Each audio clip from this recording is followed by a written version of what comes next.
Listen, Kyrie Irving just didn't become a defensive player all of a sudden. He played defense at Duke. It's that when you go to Cleveland and you play with LeBron James and he's the defensive liability on the court because he's taking plays off, he makes everybody look as if they're not playing defense.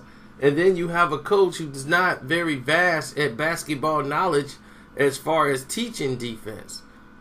You know, because he probably didn't come from a system where that he was the main focus point and didn't know what he was really doing. See, here's the situation. In trying to be subtle in the words that, the 3 years they were there, they had Blatt. Blatt was trying to implement some things as far as strategy, but he's an assistant coach, first-time head coach, and he's removed.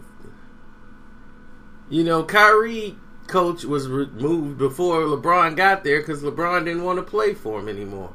Once they brought Mike Brown back, LeBron was like, look, I played with him before. I'm not finna play for Coach Brown no more. So, Coach Brown was removed. Right?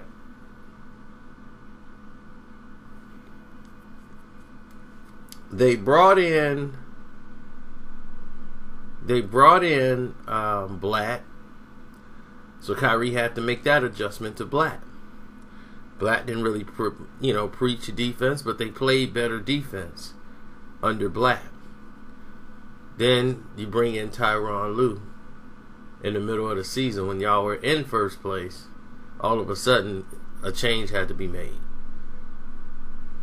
All of a sudden, the team defense falls into the toilet.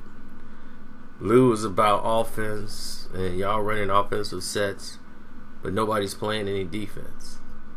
So the team that went and won an NBA title with Lue, they actually were playing some defense.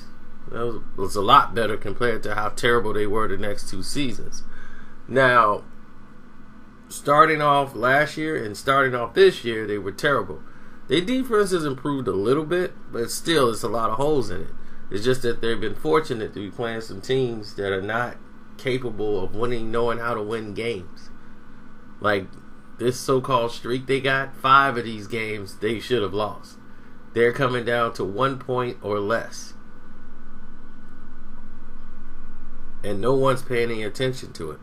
So Kyrie left this system and went to a defensive-minded coach who knows how to coach, who gets out on the floor with his players, teach them what they should be doing in these different situations on how to guard players, how to use your team for help defense. All of these things that he weren't really taught when he was in Cleveland. That's why he said, I needed the superior mind. But you have to be able to humble yourself to be able to be taught something. Something LeBron is not willing to do. That's why he wants first-year coaches or an assistant coach who just want to keep their jobs. You see, no, he don't want anyone coming there trying to say, hey, you're just a player like everyone else on the court. He doesn't want that. He wants to feel like he's superior and be treated as such. And if you come in there with that kind of ego, that doesn't deserve to be rewarded. We're sending a bad message to the children around the world right now who feel spoiled and privileged when they come into the league. So if you want to be like LeBron, you want to be spoiled and privileged. No. You want those guys who's willing to work as a team and say, I'm just another player on this team. Let's try to get better together and win together. You want somebody to sell into the team concept. That is it. LeBron is not about team. So it's no big ooh wow, man, Kyrie's playing defense now. It's no big secret.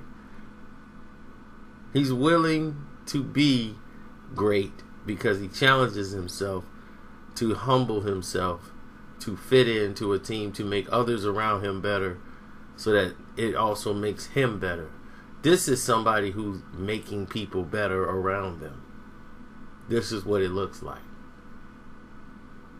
I'm out.